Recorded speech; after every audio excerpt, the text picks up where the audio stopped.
पोती का प्रेम। मम्मा, एक समोसा दादी माँ को भी दे आऊं?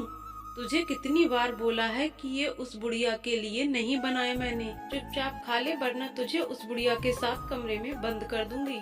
मम्मी का इस तरह गुस्सा देखकर बेचारी रिंकू चुपचाप खाना खाने लगी। इस घर में दादी माँ के अलावा उसका कोई दोस्त नहीं था, इसीलिए वह हमेशा अपनी दादी के साथ खेला करती थी। पापा की इकलौती संतान होने के कारण दादी माँ के अलावा और कोई नहीं था जो उसके साथ खेल सके। पर कविता हमेशा उसे अपनी सास के पास जाने से रोकती थी, क्योंकि उसका मानना था कि वह एक अभागन है जिसने उसकी पहली संतान बेटे को निगल लिया। अजय आज दुकान से जल्दी ही आने वाले थे, क्योंकि आज कविता का जन्मदिन था, इसलिए कविता ने पहले से ही सब तैयारियां कर रखी थी। बस अजय का इंतजार था। शाम को एक छोटी सी पार्टी भी रखी थी, जिसमें कविता ने अपनी कई सहेलियों को आमंत्रित किया था। कविता खाना खाकर अपनी सास के लिए थोड़ी सी दाल व 2 सूखी रोटी रिंकू के हाथों भिजवा दी। रिंकू खाना लेकर दादी माँ के कमरे में गई। दादी माँ, मैं आपके लिए खाना लाई हूँ, लो खाओ, आओ मेरी रानी बेटी, मेरी गोद में बैठो। नहीं दादी माँ, मम्मी ने मना किया है कि उस बुढ़िया की गोद में नहीं बैठना। अगर मम्मा ने देख लिया तो मम्मा मुझे खाना नहीं देंगी। और पता है दादी माँ, आज मम्मा ने समोसे बनाए हैं। पर बेटा, तुम मेरे लिए तो समोसे लेकर आई नहीं, और ये रोटी कितनी रूखी है, खाई नहीं जा रही। दादी माँ, मम्मी ने मना कर दिया कि समोसे उनकी सहेलियों के लिए हैं, इसलिए नहीं दिए। तुमने समोसे खाए क्या? कैसे बने थे? बहुत स्वादिष्ट बने थे दादी माँ। रिंकू के मुंह से ये बात सुनकर बुढ़िया के मुंह में पानी आ गया। रिंकी बेटा, अब समोसे और कितने बचे हैं? बहुत बचे हैं दादी माँ, अभी तो दादी माँ मैं देखती हूँ। अगर मम्मी किचन में नहीं हुई तो मैं आपके लिए एक समोसा ले आऊंगी। रिंकू बाहर निकलकर देखती है कि मम्मी तो अभी टीवी देखने में बिजी हैं। चुपके से किचन में घुस जाती है और धीरे से कड़ा में से एक समोसा लेकर अपने नन्हे हाथों में छुपाए अपनी दादी को लाकर देती है। बुढ़िया जैसे ही रिंकू के हाथों में समोसा देखती है तो वह बहुत खुश हो जाती है और जल्दी जल्दी खाने लगती है। रिंकू जब ये सब देखती है तो उसे बहुत आश्चर्य होता है। दादी माँ, धीरे खाओ नहीं तो गले में ही अटक जाएगा। बुढ़िया थोड़ी ही देर में समोसा चट कर जाती है। वास्तव में समोसे तो बहुत स्वादिष्ट हैं बेटा, चुपके से एक और ले आओ, और खाने का मन कर रहा है अभी। नहीं दादी, मम्मी देख लेंगी तो तुम्हें बहुत मारेंगी और मुझे भी। अब मैं नहीं जाऊंगी दादी माँ। उसे पता था कि अगर मम्मी ने देख लिया तो उस दिन की तरह दादी को कई दिनों तक भूखा ही रहना पड़ेगा। बुढ़िया को अब रह रहकर उस समोसे का याद आ रहा था। बेचारी अंगुलियां चाटती रह गई। अब मैं जाती हूँ दादी माँ, नहीं तो मम्मा को पता चल जाएगा। अगर रात को समोसे और बचे तो मैं और ले आऊंगी। कविता टीवी देखते हुए, खाना खाया बुढ़िया ने? हाँ मम्मी, खा लिया। मम्मा, पापा नहीं आए अभी तक? नहीं आए, पर आते ही होंगे। मम्मा, आपने मेरे लिए पापा से क्या मंगवाया? तुम्हारे लिए इस बार एक बड़ी सी गुड़िया मंगवाई है। और दादी माँ के लिए? कुछ नहीं, वैसे भी क्या जरूरत है उस बुढ़िया के लिए इतने पैसे खर्च करने की। वो देखो तुम्हारे पापा आ गए। पापा आ गए, पापा आ गए। अजय ने रिंकू को गोद में उठाते हुए, पता है हम तुम्हारे लिए क्या लेकर आए हैं? गुड़िया, ये देखो, बिल्कुल तुम्हारे जैसी सुंदर व तुम्हारे जितनी बड़ी। लाओ मैं इसे दादी माँ को दिखाकर आती हूँ। दादी माँ, ये देखो पापा हमारे लिए गुड़िया लेकर आए। देखो कितनी सुंदर है। हाँ, ये तो वाकई में बहुत सुंदर है, बिल्कुल तुम्हारी तरह है। ये लो कविता, तुमने जो मंगाया था सब है, देख लो, कहीं कोई सामान छूट तो नहीं गया। और इसमें 2 साड़ी हैं, एक तुम्हारे लिए व एक माँ के लिए। अजय, माँ को क्या जरूरत है साड़ी की? उनके पास तो पहले ही बहुत हैं, इसलिए फालतू की वस्तुओं में पैसे बर्बाद मत करो। कविता, तुम्हें पता है आज हमारे पास जो कुछ भी है वह सब माँ का इकट्ठा किया हुआ है। पर हमारे भी एक लड़की है और हमें भी अपने भविष्य के लिए धन की आवश्यकता है। अगर हम यूँ पैसे खर्च करेंगे तो कल हमारे पास कुछ भी नहीं रह जाएगा। और वैसे भी इस बुढ़िया को तो कहीं जाना नहीं, पूरे दिन घर में ही रहना है। कविता, तुम्हें पता है तुम क्या बोल रही हो? वो मेरी माँ है, और अगर मानो तो तुम्हारी भी। वो मेरी माँ नहीं हो सकती, वह अभागन मेरे बेटे को निगल गई। खबरदार कविता, अगर और एक शब्द मेरी माँ के विषय में बोला तो मुझसे बुरा कोई नहीं होगा। मेरा भी फैसला सुन लो अजय, तुम आज से इस घर में या तो वो बुढ़िया रहेगी या मैं। तुम जा सकती हो, मैं तुम्हारे लिए अपनी माँ को नहीं खो सकता।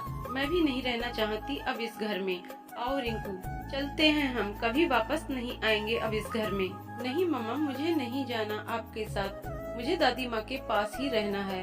तू भी उस बुढ़िया के साथ रहकर उसकी भाषा बोलने लगी। तो ठीक है, जब शाम को मेरी याद आएगी तब देखना। मम्मा आप मत जाओ प्लीज, मैं किसके साथ सोऊंगी फिर? अपने पापा के पास सोना, मैं जा रही हूँ अब। पापा रोको मम्मी को, नहीं तो वो चली जाएंगी। नहीं बेटा, उसे जाने दो, और अगर चाहो तो तुम भी जा सकते हो। नहीं, मैं दादी माँ को छोड़कर कहीं नहीं जाऊंगी।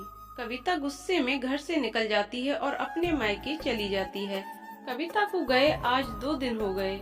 दादी माँ को जब ये पता चला तो उन्होंने 2 दिन से खाना पीना भी छोड़ दिया। कविता हमेशा उसे भला बुरा कहती, यहाँ तक कि खाना भी ढंग से नहीं देती। फिर भी उसकी सास उसकी इतनी ज्यादा फिक्र किया करती थी। उसे बहुत बुरा लगा और वह कविता के घर से जाने का सबसे बड़ा कारण अपने आप को मान रही थी। अजय भी कविता के जाने से बहुत दुखी था। उसे भी समझ नहीं आ रहा था कि वह क्या करे। उसने कई बार कविता का फोन ट्राई किया पर उसने नहीं उठाया। अजय बालकनी में आज अकेला बैठा सोच रहा था कि आखिर कविता ऐसा कैसे कर सकती है। उसने तो साथ जीने मरने का वादा किया था। कुछ सोचते हुए अजय अपने अतीत के आगोश में खो गया। उसे अपने कॉलेज वाले दिन याद आने लगे जब कविता उसे पहली बार मिली थी। कितनी अनजान व अजनबी थी वो। भोला मुख, हिरनी सी आँखें व वो उसका यूं शांत स्वभाव, हमेशा दूसरों के लिए जीने वाली। पहली ही बार में अजय उसमें इस तरह खोया कि उसने सबके सामने उसे प्रपोज कर दिया, और कविता भी उसके इस साहस को देखकर उसे ना नहीं बोल सकी। कितनी अच्छी थी वो जिंदगी, न कोई गम था, न कोई समस्या, और न ही किसी का कोई दबाव। बिल्कुल स्वतंत्र, किसी आजाद पंछी की तरह, जिसकी न कोई राह होती है और न ही मंजिल। उसे अच्छी तरह याद है जब एक बार कविता के पापा ने उसे अजय के साथ देख लिया, फिर भी उन्होंने उसकी पसंद को ज्यादा महत्व दिया और दोनों की शादी कर दी। पर आज वह क्यों इतना असहाय हो गया था कि किसी बहेलिए के प्राणों द्वारा बिंधे पक्षी की तरह जमीन पर अनाथ पड़ा हो। पापा पापा, मम्मा का फोन आया है, आपसे बात करने को बोला है। रिंकू की आवाज सुनकर वह अपने ख्वाबों से बाहर आया। रिंकी फोन लिए खड़ी थी। अजय ने फोन उठाया तो सामने कविता की आवाज आई। हेलो अजय, कैसे हो आप? मैं ठीक हूँ, आप ठीक हो? हाँ मैं भी ठीक हूँ। अजय मुझे रिंकी चाहिए, मैं उसके बिना नहीं रह सकती। प्लीज मुझे मेरी बेटी दे दो। लौट आओ कविता अपने घर, देखो कोई कब से इंतजार कर रहा है आपका। रिंकी भी तुम्हारी और हम सब भी, प्लीज लौट आओ। नहीं अजय, अब शायद ये संभव नहीं है। जब तक आपकी माँ उस घर में रहेगी तब तक मैं लौटकर नहीं आऊंगी। अब फैसला आपको करना है कि आप किसे चाहते हो, माँ या मैं। और मैं रिंकू को लेने आ रही हूँ, भेज दोगे ना मेरे साथ उसे? हाँ ले जाओ, अगर वह खुशी खुशी जाना चाहे। आपकी बेटी है वो, आपके पास ज्यादा खुश रहेगी। ये कहते कहते अजय का गला रुंध गया। शब्द पता नहीं कहाँ गुम हो गए। अब बहुत ज्यादा टूट चुका था वह। कभी भी कविता से दूर नहीं रहना चाहता था और माँ को भी अपने से अलग होते नहीं देखना चाहता था। उसकी जिंदगी में एक ऐसी शाम होने जा रही थी जिसके बाद सदियों के बाद भी कोई उजाला नजर नहीं आ रहा था। अब उसे फैसला करना था कि उसे अपना भविष्य चाहिए या गुजरा अतीत। एक तरफ उसका अतीत लिए मुंह पर झुर्रियों व बेटे से कुछ अधूरी उम्मीदें लिए उसकी बूढ़ी माँ, व दूसरी ओर उसका अपाहिस्सा भविष्य वह उसकी प्यारी सी गुड़िया रिंकू को साथ लिए उसकी पत्नी। आखिर करता भी तो वह क्या? न अकेली माँ उसे चाहिए, न ही पत्नी। एक समय था जब उसकी जिंदगी में दूर दूर तक कोई गम का नाम भी नहीं था, पर पता नहीं किसकी नजर लगी उसकी हंसती खेलती जिंदगी को कि नरक से भी बदतर हो गई। अचानक वह उठा और माँ के कमरे की ओर बढ़ा। इससे पहले कि वह माँ से कुछ बोल पाता, माँ बोल पड़ी। क्या हुआ बेटा, किसका फोन था? कविता का फोन था क्या? क्या वो वापस आ रही है? हाँ माँ, वापस आ रही है, पर रहने के लिए नहीं, हमेशा के लिए हमसे दूर होने व रिंकू को ले जाने के लिए। अजय ने कविता के साथ हुई सारी बातें माँ को बता दी। बेचारी बुढ़िया, जिसने कभी सोचा भी नहीं था कि बात यहाँ तक बढ़ जाएगी कि उसे वृद्धाश्रम जाने की नौबत आ जाएगी। अजय की बात सुनकर बेचारी कुछ देर खामोश हो गई। अंत में फैसला किया कि वह वृद्धाश्रम चली जाएगी, पर कभी भी अजय व कविता को अलग नहीं होने देगी। माँ के मुंह से ऐसी बात सुनकर अजय हक्का बक्का रह गया। ये क्या कह रही हो माँ? तुम अपना स्वयं का घर छोड़कर वृद्धा आश्रम में जाओगी और एक अनाथ की जिंदगी जियोगी। मैं ये कभी नहीं होने दूंगा। क्या आप कविता के लिए अपना घर छोड़कर जाओगे? अच्छा होता अगर मैंने आपके खिलाफ जाकर कविता से शादी न की होती, तो शायद आज ये नौबत ही न आती। नहीं बेटा, ऐसी बात नहीं। कविता तुम्हारी धर्म पत्नी है, आपको उसके बारे में ऐसा नहीं बोलना चाहिए। और रही बात मेरी, तो मेरे पास तो अब बहुत कम समय बचा है, जो वृद्धा आश्रम में ही गुजार लूंगी। पर अभी आपकी पूरी जिंदगी शेष है। मेरे जाने के बाद कविता ही एकमात्र सहारा होगी आपका। और वैसे भी मैं कौन सा दुनिया छोड़कर जा रही हूँ। जब कभी भी याद आए मेरी, तो मिलने चले आना। वहाँ पर हर सुविधा भी होगी, नर्स, डॉक्टर, आपको भी कोई परेशानी नहीं होगी और ना ही कविता को। माँ के बहुत ज्यादा समझाने पर अजय मान गया और माँ को वृद्धा आश्रम छोड़ने के लिए तैयार हो गया।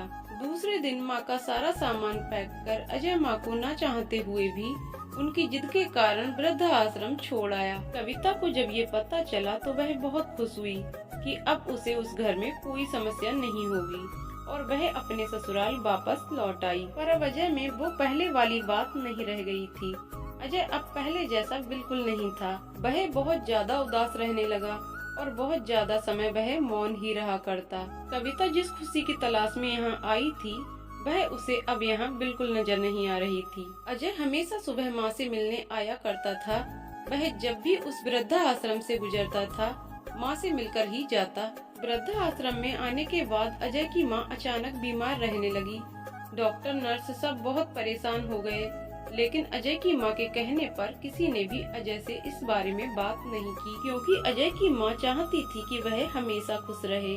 जब कई दिनों बाद भी तबीयत में सुधार नहीं हुआ, तो डॉक्टरों ने उन्हें एक बड़े हॉस्पिटल में चेकअप के लिए भेजा। जब रिपोर्ट आई तो पता चला कि उन्हें कैंसर है और ये बीमारी लगभग 2 वर्ष पहले से है। जब भी माँ से मिलने जाता तो कविता को बहुत बुरा लगता। वह हमेशा वहाँ जाने से रोका करती। वह कभी कभी रिंकू को भी साथ ले जाया करता, जिससे कविता और भी ज्यादा बिगड़ जाती। अब अजय भी काम के दबाव के कारण कई दिनों बाद ही वहाँ जाया करता, पर उसे ये पता नहीं था कि उन्हें कैंसर है। अब उनकी तबीयत और बिगड़ने लगी। एक बार अजय कहीं जा रहा था, इसलिए उसने सोचा कि माँ से मिलकर चलते हैं। पर जैसे ही वह अंदर गया तो उसे माँ कहीं भी दिखाई नहीं दी। जब आसपास पूछा तो पता चला कि उनकी तबीयत बहुत खराब है और वह अस्पताल में भर्ती हैं। जब वह हॉस्पिटल पहुंचा तो पाया कि माँ की तबीयत बहुत ज्यादा खराब थी। दवा के नशे में वह अजय को भी नहीं पहचान रही थी। डॉक्टर ने बताया कि अब उनकी जिंदगी के बहुत कम दिन बचे हैं। डॉक्टर ने अजय को उसकी माँ की बीमारी के बारे में भी बता दिया। अचानक डॉक्टर के मुंह से ऐसी बात सुनकर जैसे उसे बहुत गहरा धक्का लगा। उसने कभी सोचा भी नहीं था कि जिंदगी में कभी ऐसा भी दिन आएगा जो उसे माँ से हमेशा के लिए अलग होना पड़ेगा। डॉक्टर, अजय पता है ये बहुत भयानक बीमारी है। अब तक इसका इलाज कुछ गिने चुने देशों में ही होता है, जहां इलाज कराने के लिए बहुत ज्यादा पैसे की आवश्यकता पड़ती है। और अगर ये खुश रहे तो शायद कुछ ज्यादा समय निकाल सकें, वरना अगर यूं ही चिंता करती रही तो हम कुछ नहीं कर पाएंगे। डॉक्टर, इन्हें खुश रखने के लिए मुझे क्या करना चाहिए? अजय, आप इसे अपने पास घर ले जाओ और घर को छोड़कर ही इनकी तबीयत ज्यादा डाउन हो गई। अगर आपके साथ रहेंगी तो आप इनकी दवा दारू भी अच्छे से कर सकते हैं और अच्छे से देखभाल करने से इनकी जिंदगी कुछ आसान हो जाएगी और आप इन्हें कल शाम तक घर ले जा सकते हैं। डॉक्टर से सलाह लेकर अजय घर की ओर चला। अब उसे एक ही इंसान दिखाई दे रहा था, वो थी कविता। उसे मनाना शायद उसके बस की बात नहीं थी।